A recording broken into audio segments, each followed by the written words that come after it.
You're listening to an Airwave Media Podcast. I am so glad I get to talk about Quince on My History Can Beat Up Your Politics. I have a pair of blue jeans from them that look better, hold up nicer, and fit better than many of those jeans with the brand names that you know about, especially because some of those key brand names just aren't getting it done these days the way they used to. Everything at Quince is priced 50 to 80% less than similar brands. Still, even with the great inflation, still Quince is getting it done. Elevate your summer wardrobe. Go to quince.com/myhist for free shipping on your order and 365-day returns. Now available in Canada too. That's QUINCE.com/MYHIST for free shipping and 365-day returns. Quince.com/myhist. There must have been something that Richard Nixon admired about Woodrow Wilson because he took his desk. He had used the Wilson desk as vice president in his EOB office next to the White House. Wilson had said, "Men of ordinary physique and discretion cannot be presidents and live, if the strain cannot be relieved." It's not shocking that Richard Nixon felt commonality. Wilson was the symbol of America in the world. And for somebody Nixon's age, it was the symbol of an America that didn't shrink from the world, a powerful one. The funny thing is that, as a White House note indicates, later research indicated that the desk had not been used by Woodrow Wilson. It was the desk of Henry Wilson, VP under Ulysses Grant. Immaterial if he knew the fact he and his desk would upend foreign policy with the cards that he had been dealt as president: a close election, a divided country, an unpopular war, a peace process, an uneasy one, trying to end that war.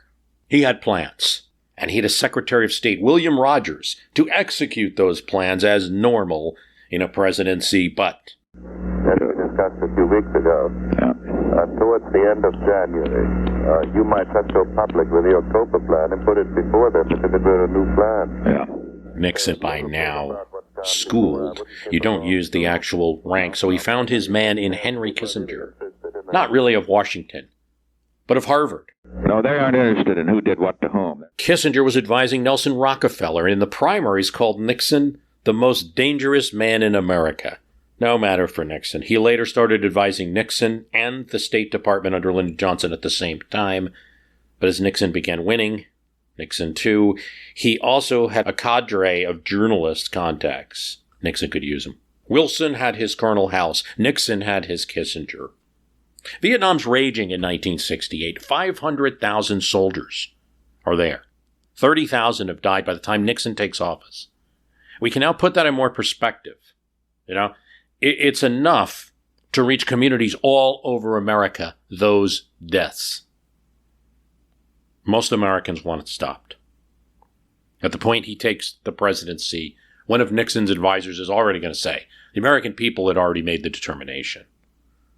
We'll get to that later. Lyndon Johnson stops the bombing in North Vietnam right at the tail end of the 1968 election to get the peace talks going. He doesn't think it's an election ploy, Lyndon Johnson. He thinks he's just following the timing of events and what they took.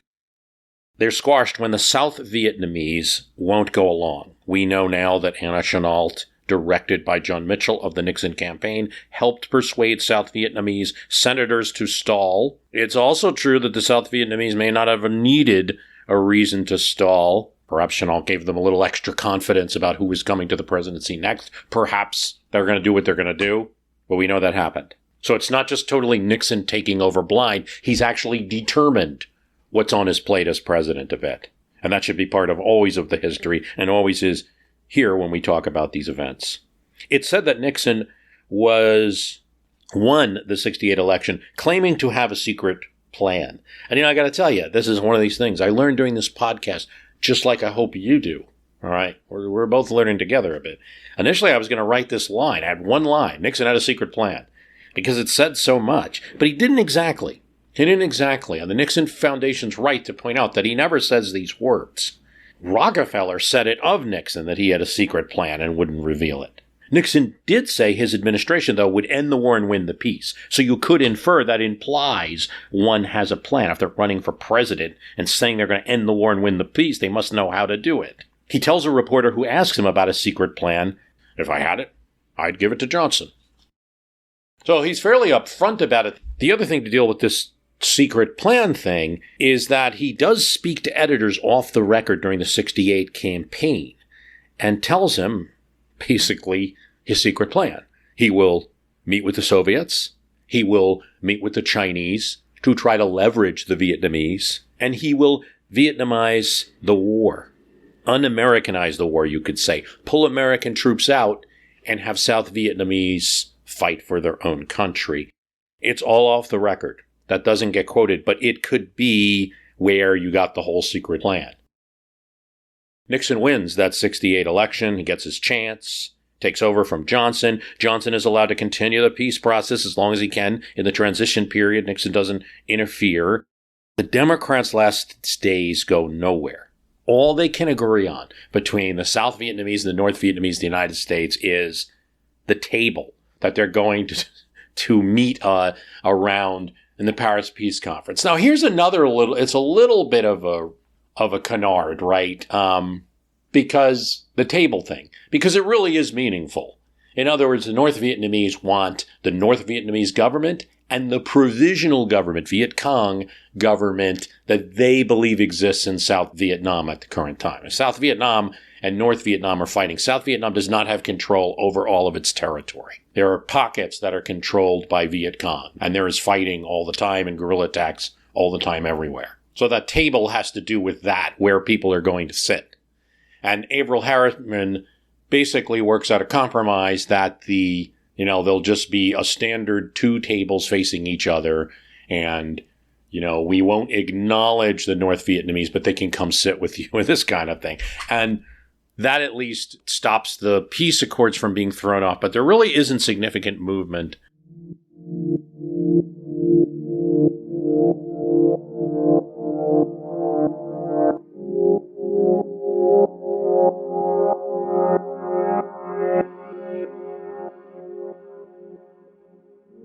As always, I want to thank you for listening to My History Can Beat Up Your Politics. A couple things I want to note. If you're listening, please subscribe on Apple Podcast, on Podcast Addict, wherever you listen to podcasts. Just hit the subscribe or follow, whatever the app is calling it. Please do that function. I could use reviews of the program. If you like this program, please tell other people about it. And the best place to do it, where it really helps the most, I would say, are three places. Let's say a review on Podcast Addict, just because I'm getting a good percentage from there, and reviews on Apple Podcasts.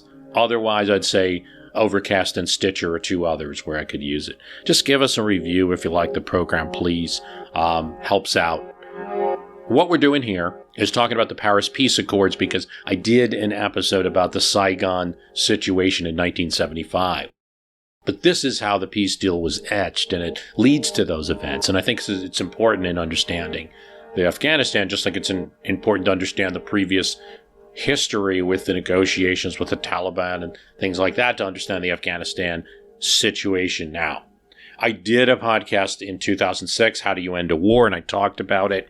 I'm going into more detail, as I'm prone to do in these days. I've done this podcast for 15 years, and I'm always finding, you look at one thread and you pull it and you need more information. So there's a real story here about the Paris Peace Accords that isn't just the easiest thing in the world. And there's some quick generalizations that maybe I even made. I think I basically got it right in the 2006 cast, but there's a couple of generalizations in it that could be clarified more.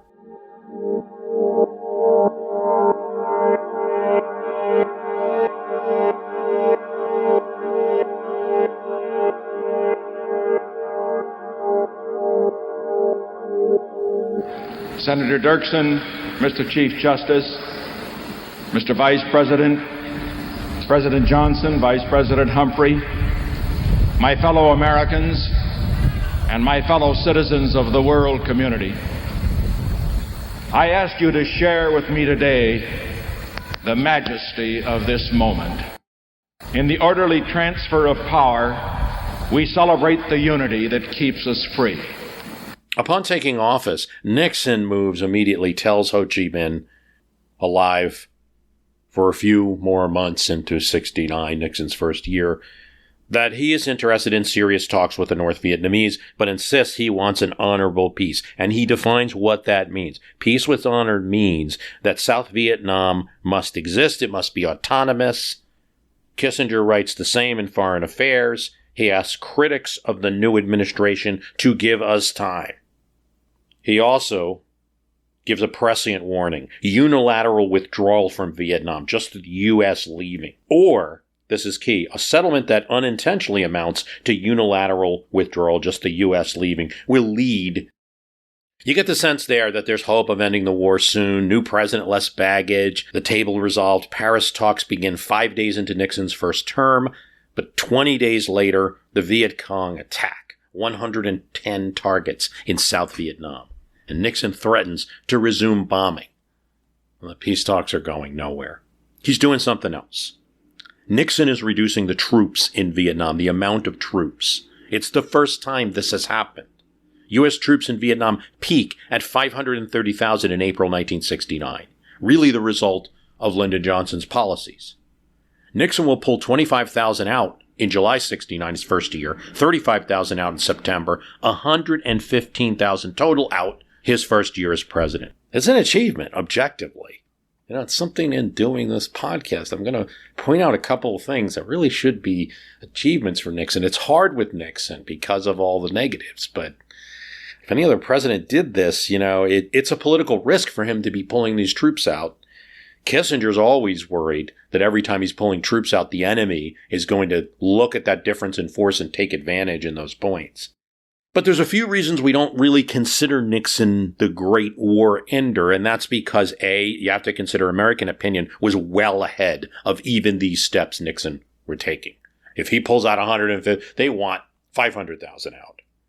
Peace accords as well as discussions take a long time, much longer than Americans expect, so they're not going to grade him too well on that. And then, see, Nixon actually escalates, as we'll discuss, while he's removing troops.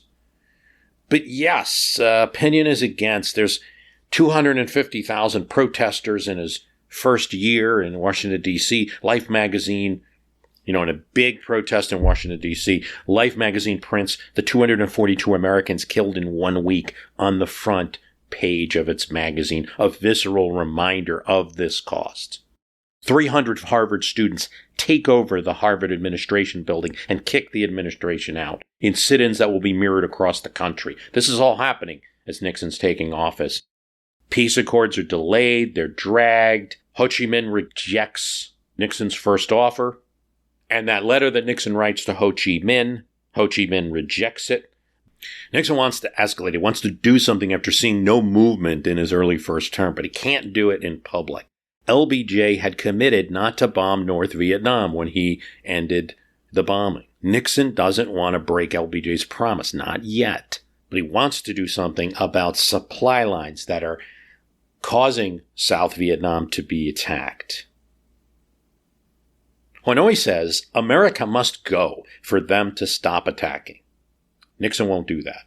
Hanoi says that they want the South Vietnamese President Thu out of office. He, while maybe is not the strongest leader ever, he has enough resonance, it appears, with people there that he's the symbol of the country.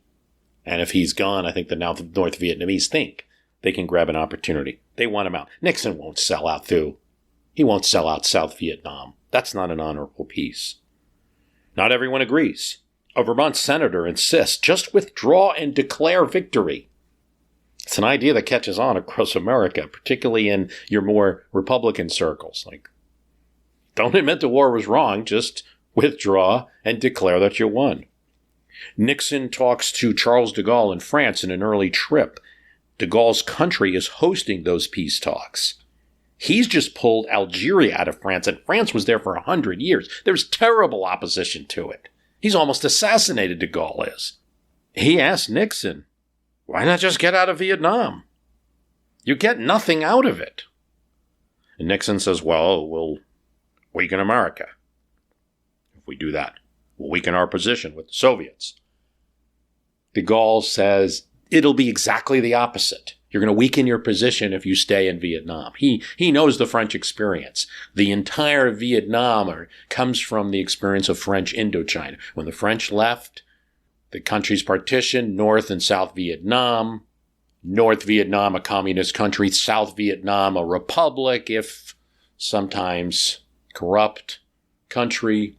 South supported by the United States. The North supported by the Soviet Union and Communist China.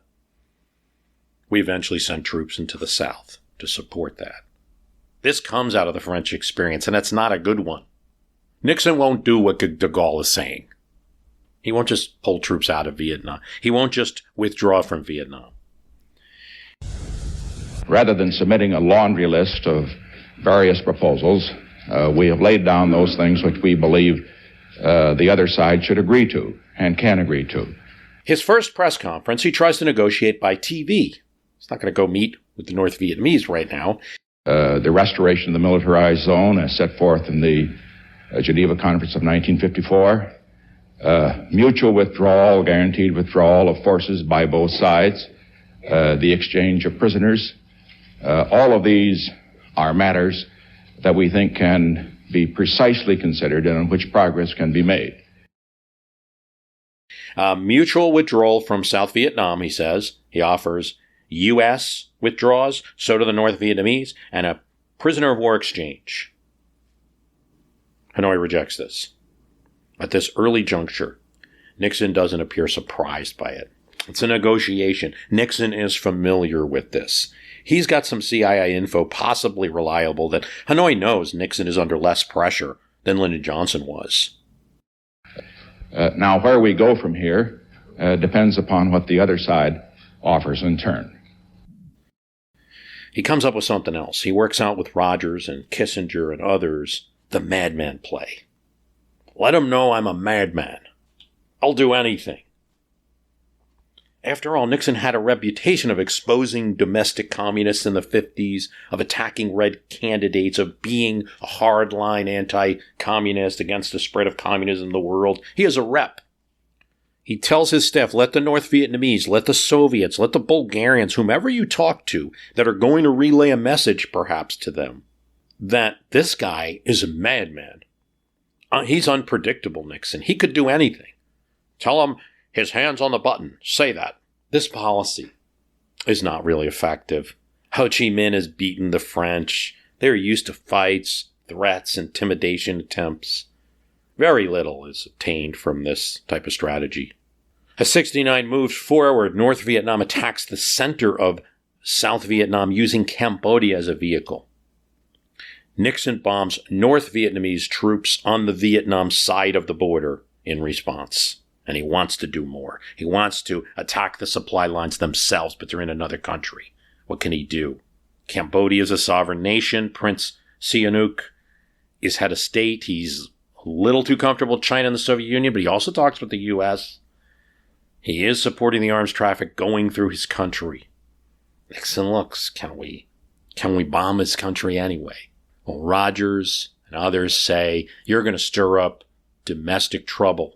Even more protests than you have now if you do that.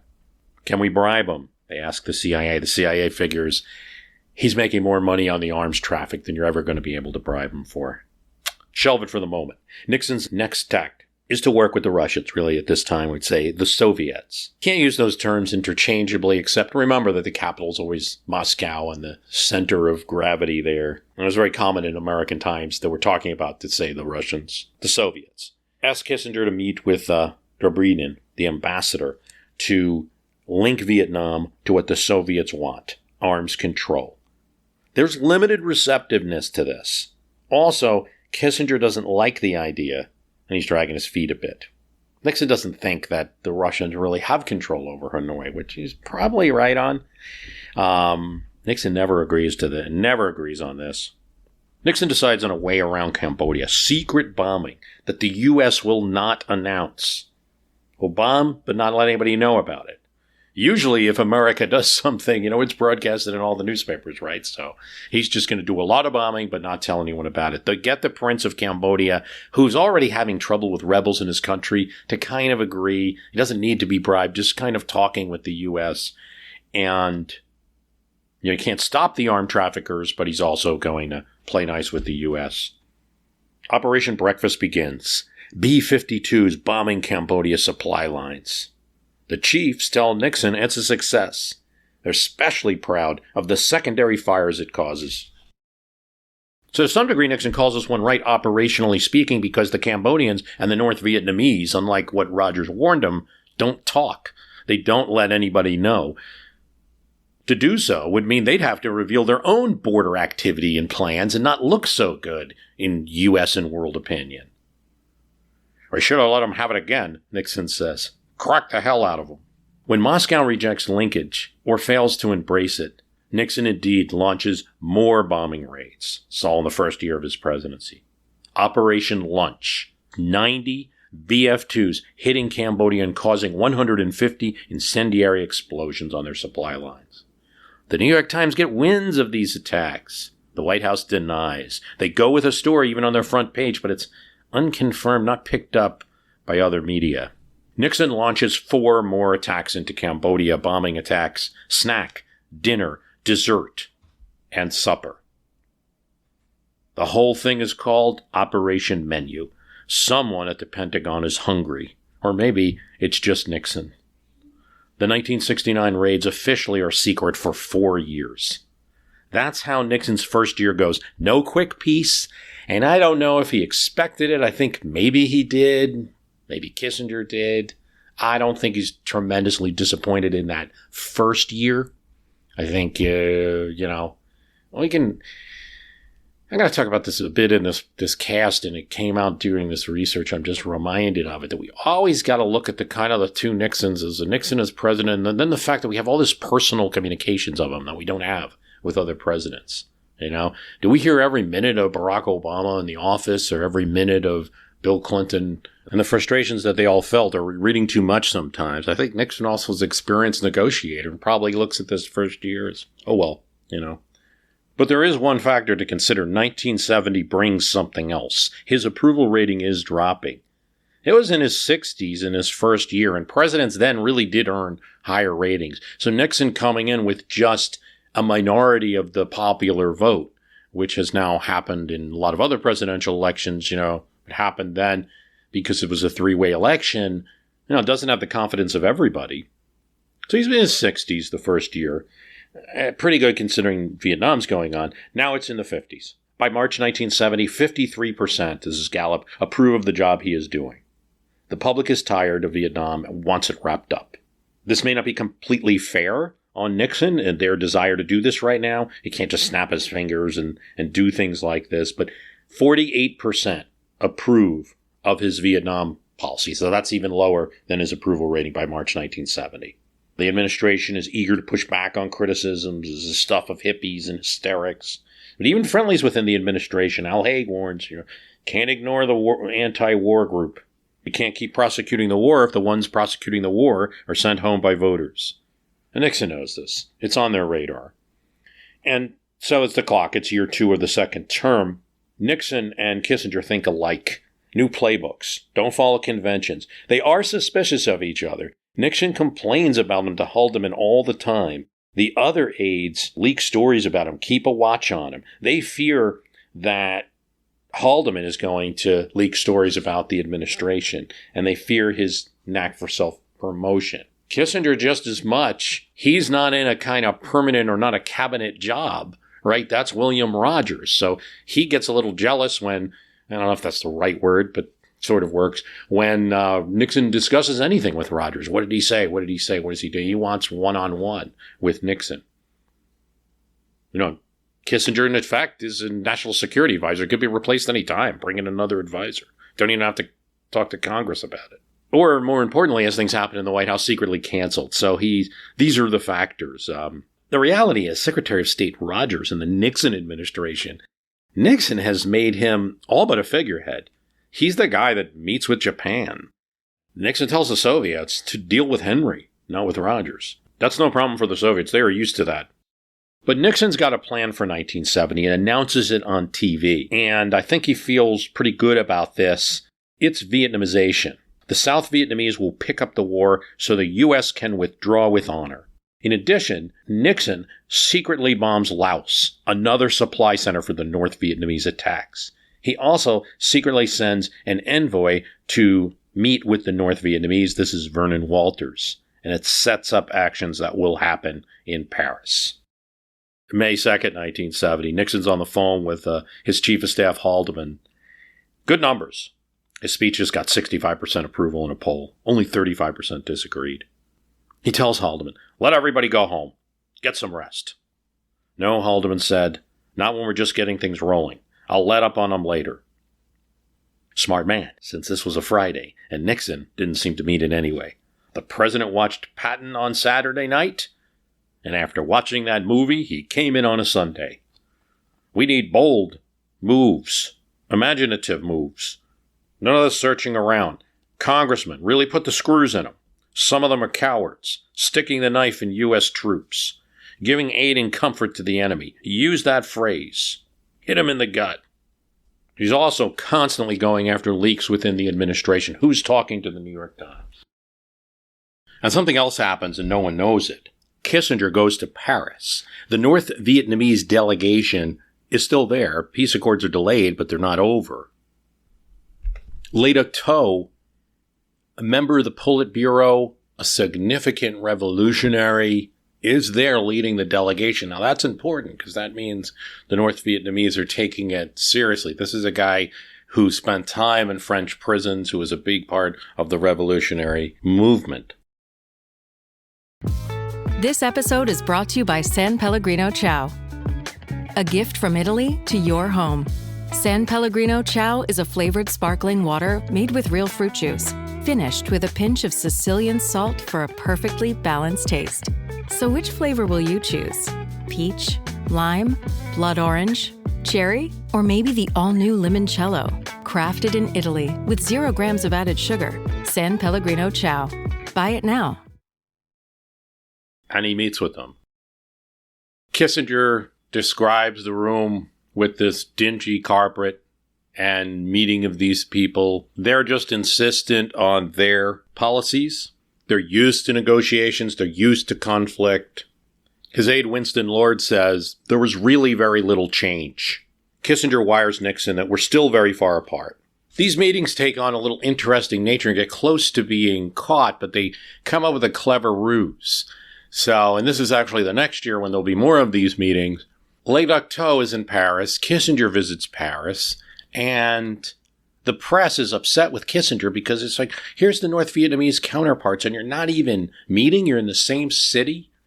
And then they see Kissinger in a Paris cafe with this lovely blonde-haired woman who used to work for ABC News. And, you know, it's really, there's this kind of low-level outrage among the press that they're not meeting. Well, secretly what has happened is Kissinger has slipped out the back door of his residence. His other aides are, as far as the press is concerned, visiting the Eiffel Tower.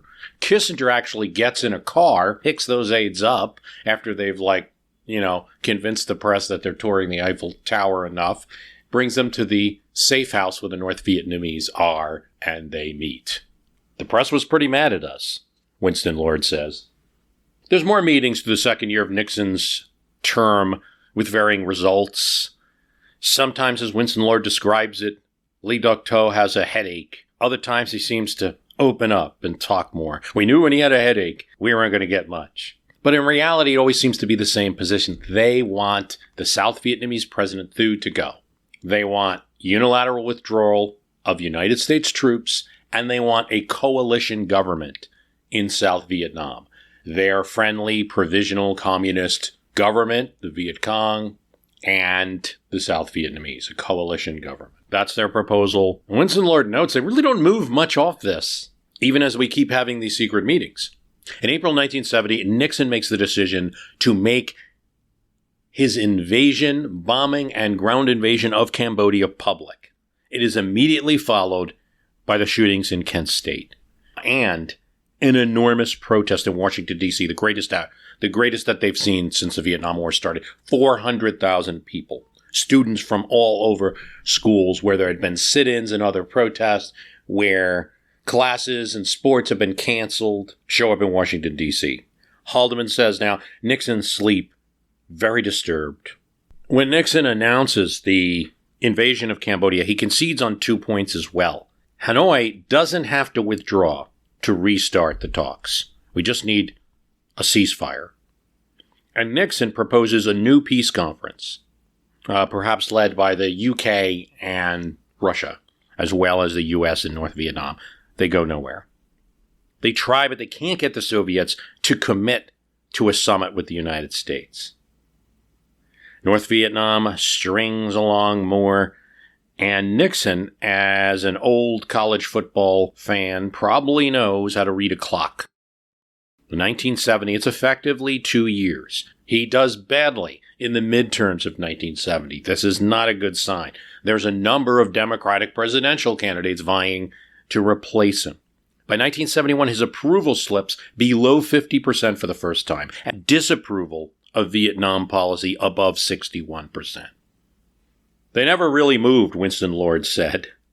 Overall, there was little cooperation or movement over any of this time.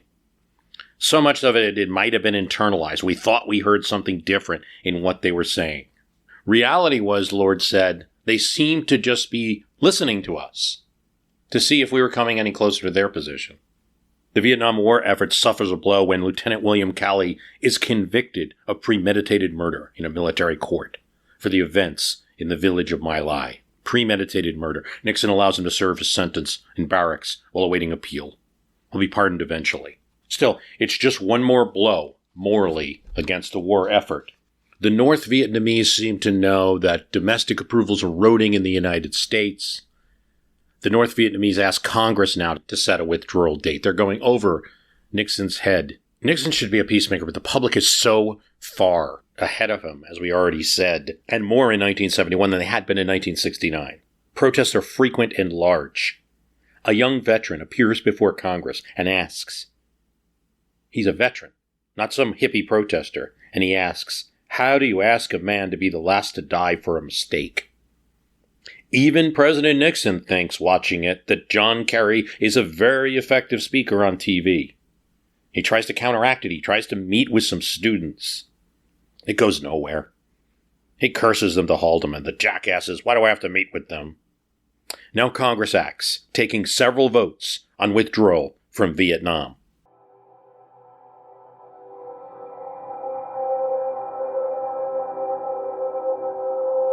The snap of a drum, and 1971 is an interesting year for music. You see ceilings bursting. It's almost like the new decade is here.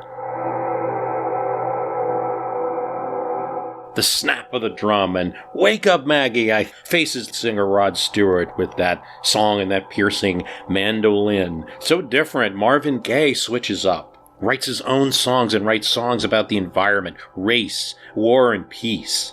He doesn't beat on a drum or scream war. It's just the question, what's going on? Carole King's Tapestry. It's too late, baby, now. It's too late. Though we really did try to make it. Different perspectives than what we've been hearing on records. The Rolling Stones guitarist Keith Richards misses his son Marlon, and he turns it into a line. Wild horses couldn't drag me away.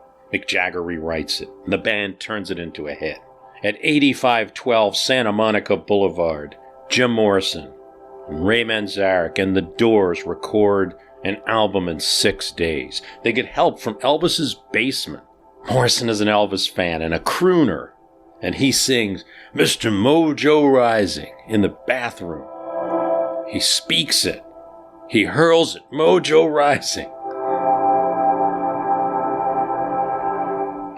He does it in the bathroom doorway because their studio isn't a real studio. It's a makeshift one. Doesn't have a vocal booth. Rising, rising, rising, rising.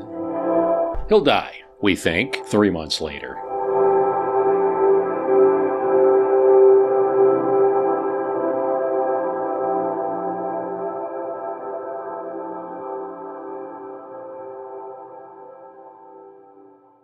A new approach in Vietnam is on the table as 1971 opened. Vietnamization, announced last year, is going to be put to a test in attacking the supply lines that are feeding attacks on South Vietnam.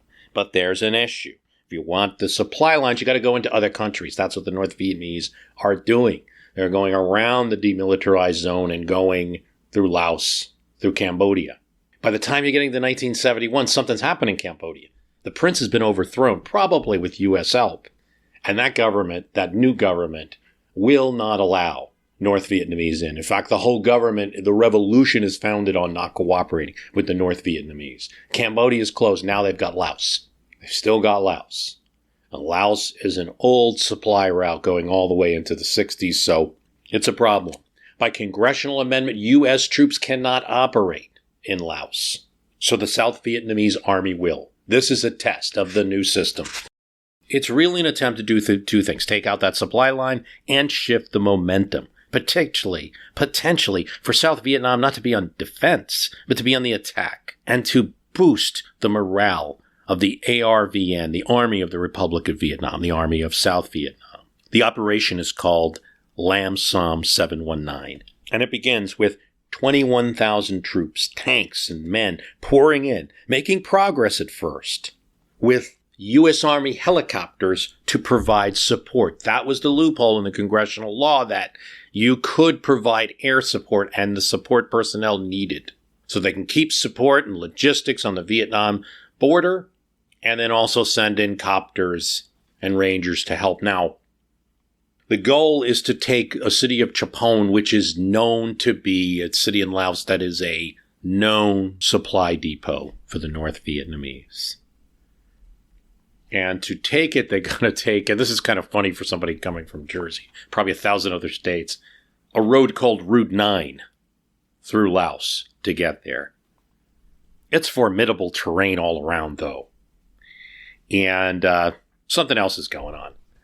North Vietnam has spies in South Vietnam. In fact, the president himself, one of his assistants, is a spy. They know this operation is hit. They know that they're going to be attacked, buttress up with reinforcements. The first wave of B-52 bombers comes to clear the area around Laos. The troops are gone. They then reappear. The U.S. knows that they know because they intercept a radio broadcast of North Vietnam that says, "The enemy may strike at our cargo system. Prepare to be mobilized and hit the enemy hard. Be vigilant." Still, one thing that North Vietnam doesn't have as much of, at least in any meaningful way, is helicopter support. And that's going to be the key to this operation. Plus a lot of tanks. Can't be matched by the enemy. And they start making progress. But about 20 kilometers inside Laos, it bogs down. Roads are bad. This Route 9 is not, turns out, not a route in any condition at all. It really should have been known better. There's miscommunication, lack of interpreters between the English and the Vietnamese. It turns out to go much farther, only tanks and tractor vehicles can make it. They can't supply with motorized vehicles. So helicopters need to perform the supply. But when they try to reach the LV, their landing zones, they're taking fire. One pilot says it's a traumatic event, life-changing event for every pilot. Every helicopter that goes in is getting hit. It's like the terrain is moving like a carpet, but there are hundreds of troops under the trees. And as the helicopters have to fly in low, they're attacking those copters with whatever they have, rounds of small arms fire, but close enough and in volume enough to take some helicopters down. 6 days in, there are questions even in Washington, D.C. Is this operation stalled? No, says Defense Secretary Melvin Laird. It's just a pause of Lam Sam 719. There's going to be like 174 copters shot down during this operation. Some are not shot down all at once, but they're damaged by so many rounds. 215 U.S. personnel killed in this operation. It's pretty rough. I can only get into generalizations. I'm not a military history podcast. I would love to take some time. I probably could, and give you a whole look at Lam Sam 719. But I will just, for the scope of what we're talking about here, the peace Accords. Let me just refer you to the Jocko podcast. They have a great interview with a helicopter pilot, or on YouTube, Vietnam in HD has a Lamsom 719 episode. And there's numerous soldiers who have been interviewed from the operation. But by early March, Hanoi is able to put 36,000 troops and some Soviet-made tanks in a counteroffensive. They are doing serious damage to the army of the Republic of Vietnam and to the supporting copters and equipment. What eventually happens is the South Vietnam take that city of Chapon, that at this point, it's a city that's not of importance really logistically. We think it's abandoned by the North Vietnamese anyway. But by taking it, reaching it, it's kind of it allows Thu to withdraw troops. They retreat in April after a desperate fighting retreat, now to get to South Vietnam. South Vietnamese army may have lost as many as 4,000 people. But how it's reported in the U.S., Nixon reports on TV, tonight I can report that Vietnamization has worked. By June 1971, Nixon is banging on the Woodrow Wilson desk, audible to Kissinger and Haldeman, who are in the Oval. If we can't get a breakthrough, it startled both of them. If we can't get the Soviets, the Chinese. Both have been contacted and thus far aren't agreeing they should help with America's problem. I'm going to play the whole card. Take out the dikes. Level the country. Both men knew better. Nixon was letting off some steam. He wasn't about to attack the civilian population of North Vietnam. The international criticism that would come. It would put them in a worse position in the peace accords, and he knew it. Still, he was looking for that something. June 1971. Congress acts. Congress has had enough. The Hatfield Amendment passes. Mark Hatfield, is the majority leader of the Senate. He's no small individual. Senator from Oregon. Calls for Vietnam withdrawal in 9 months. It passes 57-42. This is not a small margin. Nixon is livid. He calls Hatfield. We've made breakthroughs in our negotiations, he says. It's all ruined now. It was not a truthful statement. There wasn't significant breakthroughs. But Nixon tells Hatfield, you are forcing me to bomb the hell out of them now. July 71, North Vietnam meets Kissinger again. This time they make an interesting suggestion. Just take Thu out in a covert operation. It's almost like, you guys are good at that, right? They know the U.S. has done it before. Well, with Thu's brother. There was pretty clear evidence that the United States approved of a plan to overthrow the brother. The North Vietnamese ask Henry Kissinger back. Good news, Nixon thinks. He even tells Henry Kissinger, tell reporters who ask about Vietnam to say, Vietnam is finished. On to bigger things. Russia and China. The administration at this point in July 15th, 1971, announces that Nixon will be visiting China and that negotiations have been going on between the U.S. and the People's Republic of China. Just this announcement doesn't, by the way, have an immediate impact on Nixon's approval rating. That's not going to happen until the actual visit happens and how it's executed, because I think there's still some disbelief, even though there's shock about the announcement. And then there is a little bit of eroding of support on the right of American politics because, at least initially, because of this announcement. North Vietnamese ask Henry Kissinger back for several meetings in 1921. In one of them, Henry arrives with a 6-point plan, but has little occasion to use it. The North Vietnamese do not move too much, aren't interested. The difference between Henry Kissinger's plan that he now has in the later part of 1971 and previous offers is that he will now settle for North Vietnamese troops not leaving the country. And this is a very important distinction to the whole thing, that where we're going to get to the end point. But this doesn't cause a thaw at all right now.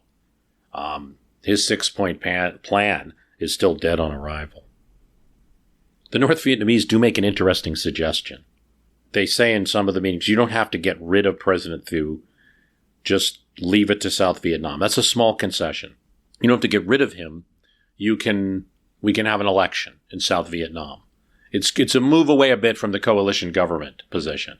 But America is not going to abandon Thu. Thu has the right to be in an election. He's the current president. But by November 1971, 80% of Americans in Gallup surveys want American troops home. Some want it with honor, some want to have different ways that they say that, but almost all Americans want the troops home. 4, 3, 2, 1, here it is. 1972. Happy New Year to you all. And some have let out a whole mass of balloons. First time I've seen them. Don't know where they had them hidden, but there's dozens of them, and there goes some more Roman candles. Another one zoomed up, arced into the new skies. Study and play come together on a Windows 11 PC. And for a limited time, college students get the best of both worlds. Get the Unreal College Deal. Everything you need to study and play with select Windows 11 PCs. Eligible students get a year of Microsoft 365 Premium and a year of Xbox Game Pass Ultimate with a custom color Xbox wireless controller. Learn more at windows.com/student offer. While supplies last. Ends June 30th. Terms at aka.ms/collegepc. Marvel Television's Wonder Man, an 8-episode series, now streaming on Disney+. A superhero remake, not exactly what we'd expect from an Oscar-winning director. Action! Simon Williams, audition for Wonder Man. I'm gonna need you to sign this, assuming you don't have superpowers. I'll never work again if anyone found out. My lips are sealed. Marvel Television's Wonder Man. All 8 episodes now streaming, only on Disney+. So you got to 1972, and everything seems a little bigger. The stakes are bigger. It's an election year. But something to note. Draftees are down. Draftees being sent to Vietnam down to 500 a month. It was 8,000 a month at the end of 1971. Harder to scare up a protest in 1972. You're starting to see some of that energy fade. Some of it. They can still get, say, 100,000 in New York City in April and 25,000 in San Francisco. But they were getting 100,000 in San Francisco and 250,000 in D.C. the year before in 1971. Seen a little bit less energy. They do an emergency march to stop the war in Washington in May of 1972, get about 15,000 people. That's not to say the anti-war energy is gone. It's just you're noticing a bit of a wind down. It's an election year, so we imagine it's. Winston Lord said, Hanoi wasn't budging, so we decided to go public with the secret negotiations that Henry Kissinger and the Vietnamese were conducting. We were taking too much criticism in the U.S. to keep it secret. Nixon reveals this, and he reveals his offer of peace, including Nixon's offer of U.S. withdrawal to the North Vietnamese. Some Americans who believe what the North Vietnamese tell them to believe have charged that the United States has not pursued negotiations intensely. Just the opposite is true, he says. He reveals Kissinger has made 12 trips to Paris. We offered withdrawal for a ceasefire and a prisoner of war exchange. The response? And then they bring out what the North Vietnamese had said to them last time. They want us to overthrow South Vietnam.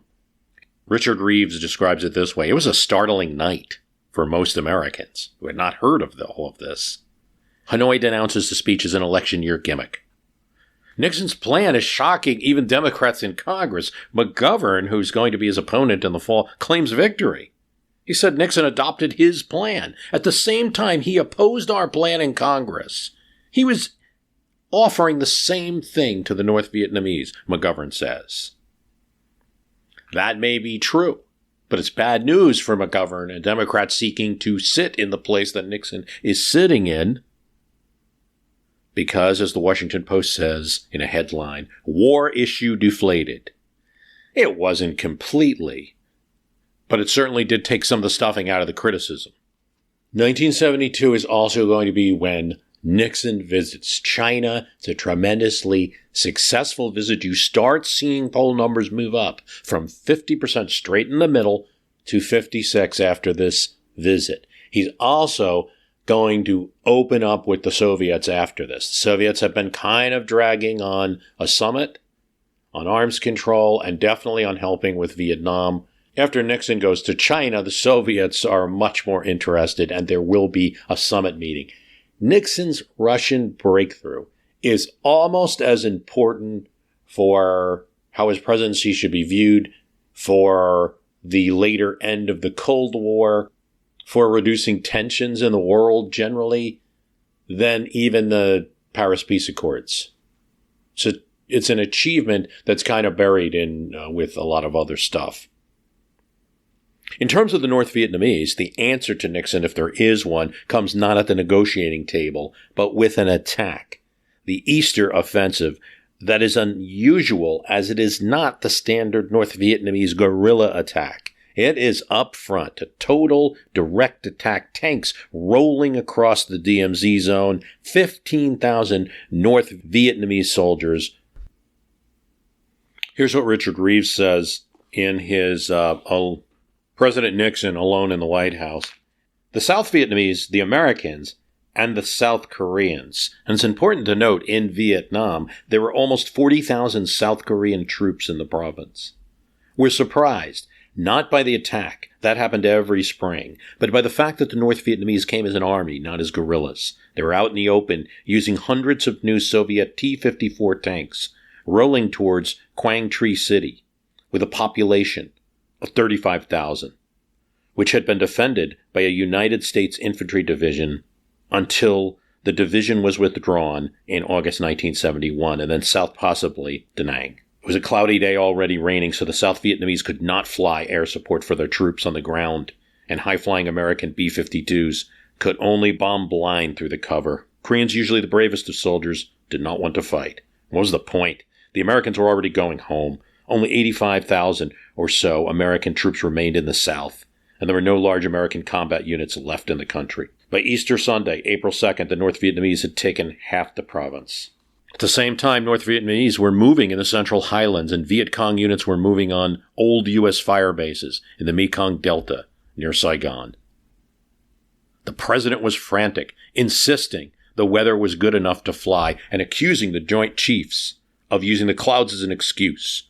On April 4th, he told Haldeman, "The bastards have never been bombed like they're going to be bombed this time."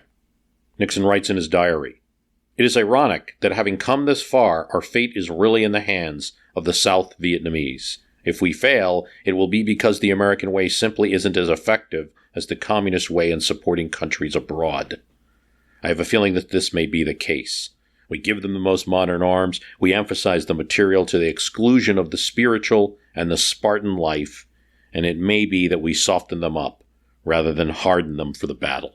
Interesting thoughts, and there is a lot of literature on, between Johnson and certainly Kennedy before Johnson and Nixon on the futility of Vietnam, why we were even there. So you have the people leading the war and ostensibly in political rhetoric being the strongest pro-war, both have a lot of secret commentary that they don't think this is really working. I think it makes it very different than, say, a World War II. There's a compartmentalizing of the war effort, even with the executives. And this is a diary comment, so we got to be clear about that too. What a person writes in a diary is not their, you could argue it's of limited value.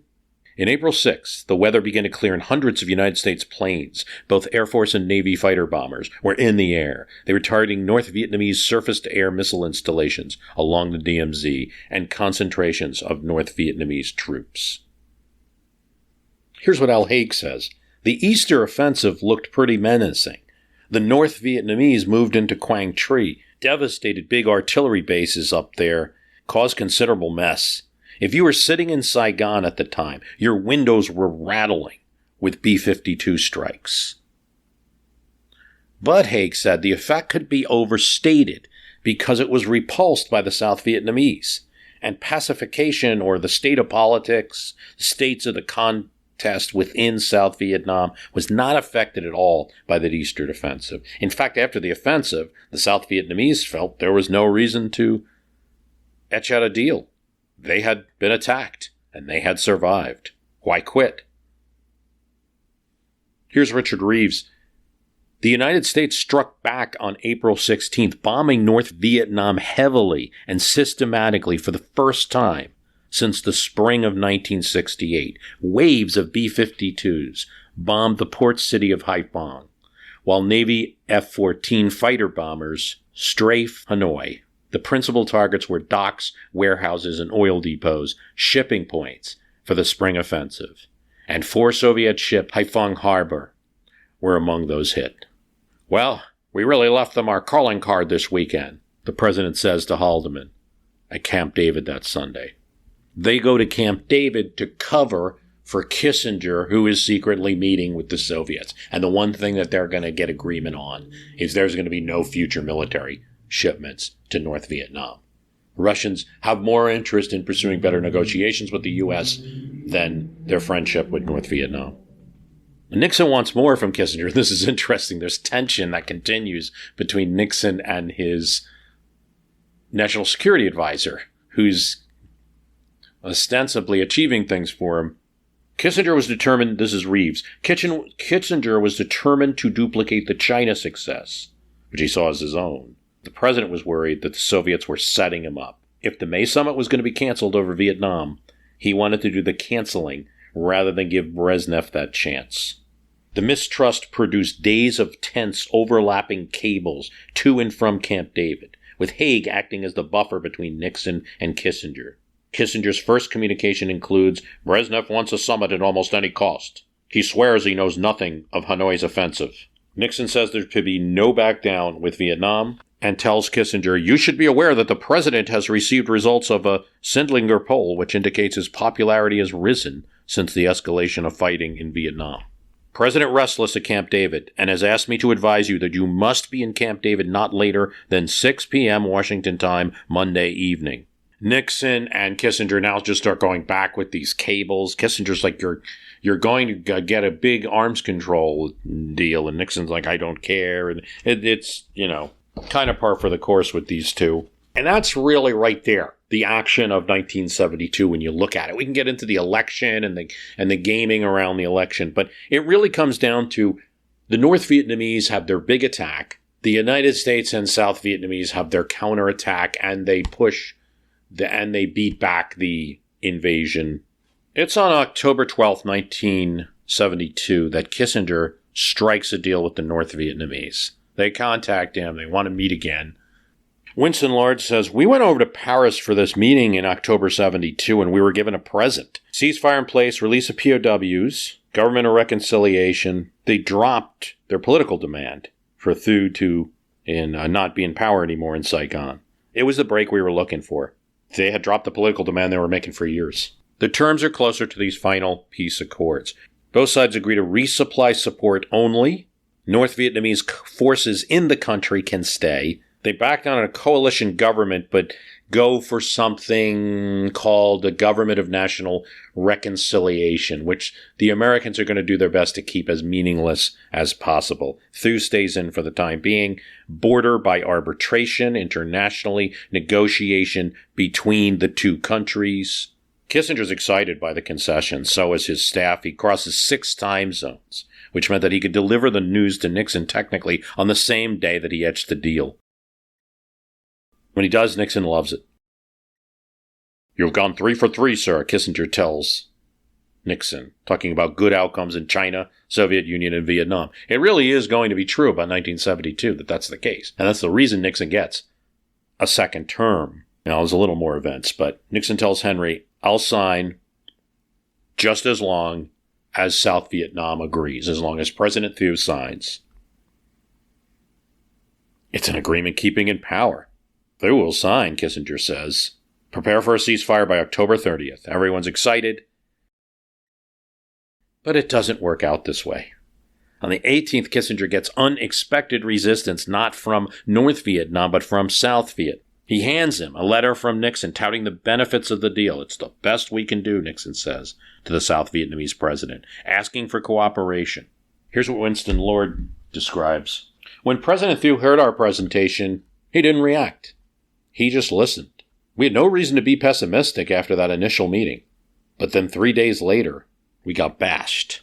He said he would never sign. He pointed out language in the agreement and said it was too weak.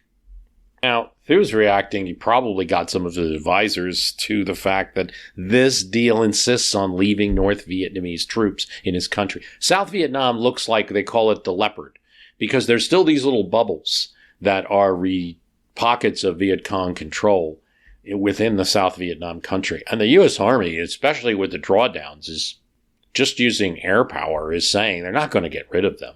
They're going to be there. Thieu also asks for an actual border instead of continuing this demilitarized zone and just having the border negotiated between North and South Vietnam. He wants the border in this treaty. That's not something Hanoi can go with. Kissinger now sends a note.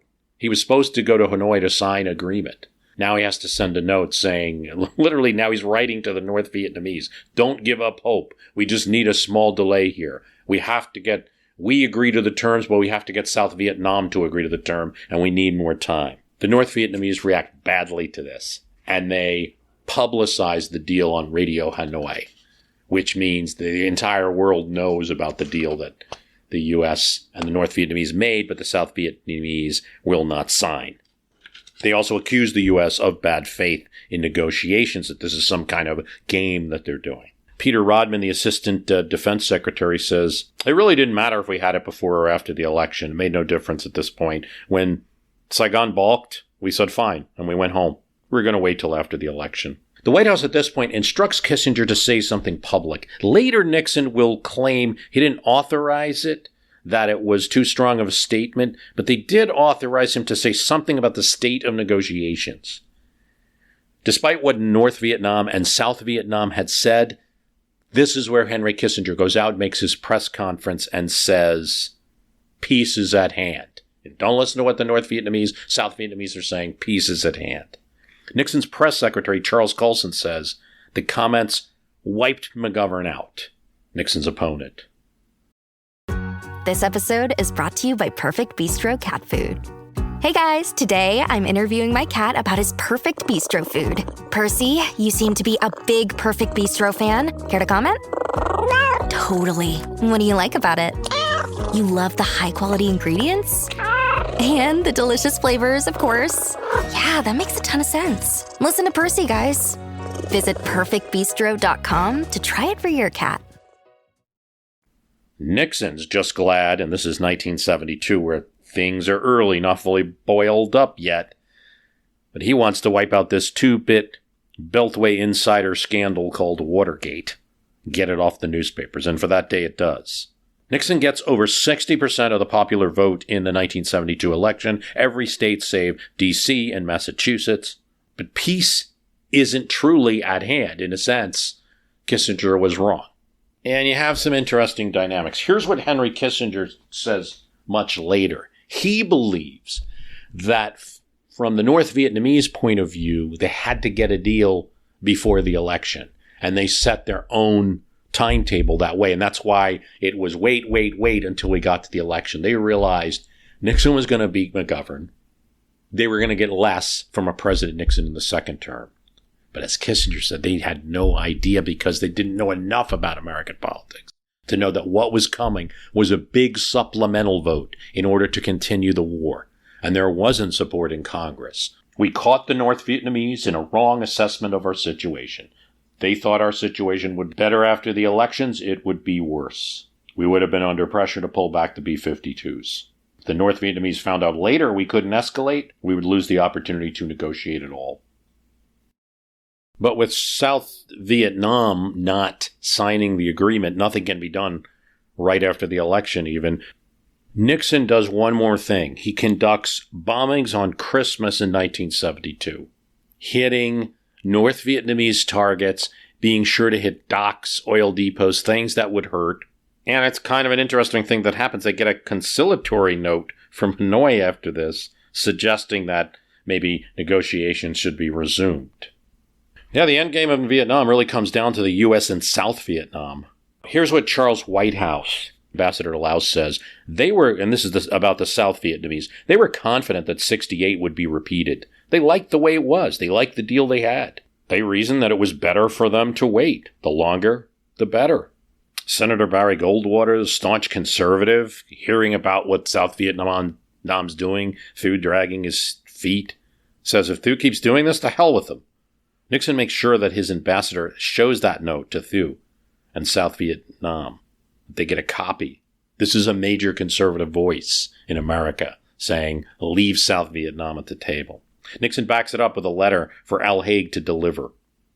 Al Haig's like the last one remaining in the administration that's kind of taking the side of South Vietnam. So they send him. Thieu ends up yelling at him, makes him wait 4 hours, and then yells at him. Nixon says the air attack was a warning. There could be more if the North doesn't enforce the treaty that we make. He also tells Thieu, you resisting this signing of this treaty is helping Hanoi, not helping you. Finally, an ultimatum. Failure to join a settlement would mean no U.S. support. Thieu doesn't cave. Any agreement he sees is his country being reduced. He then replies to Nixon's written note, attacking his ultimatum. He knows it's the only weapon he has. He can deny Nixon the peace with honor. He can say this isn't honorable. Kissinger's done. From Kissinger's point of view, it seems to leave us no other alternative than to go alone. Nixon also blames Henry a bit. The South Vietnamese think he's weak because of the press conferences. The damn peace at hand thing. A statement Nixon had kind of had him make and helped Nixon win, but let's put that aside.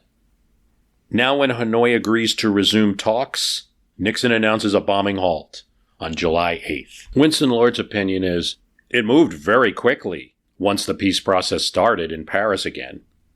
Eventually, toasts were exchanged and there was a feeling of camaraderie all around. Eventually, South Vietnam has to come along. It's reluctant. There really is no choice. They would be abandoned. It was made fairly clear they would be abandoned. There is promises made to support and enforce the deal. I think it's important to note that one of the things that's going to happen, this doesn't get talked about much, but is that Kissinger and Le Duc Tho are going to have several meetings after the Paris Peace Accords are signed to talk about enforcing the deal. From Kissinger's point of view, it's Watergate and the heat up of Watergate in April and May 1973 that blows everything up and reduces the president's ability to start commanding a military operation as the North Vietnamese start violating some terms of the ceasefire. That's what gets them to Saigon so quickly in 1975. And that's one way to look at it. That's the Kissinger-Nixon point of view. Ford's going to adopt that view when he becomes president. I would love to do something to help South Vietnam, but Congress won't let me. On the other hand, those type of politics were pretty easy to read, and I don't think an extended military operation will be tolerated as you get into 73 and we already had a peace agreement. Okay, my main point in the podcast is to clarify the Paris Peace Accords, what happened, how they came about, as my last cast was on this topic, was on how do you end a war in 2006. But obviously then and now the point was, is it, as one admiral said, a kind of sham peace, a peace that was etched knowing that a collapse of this country, South Vietnam, was coming?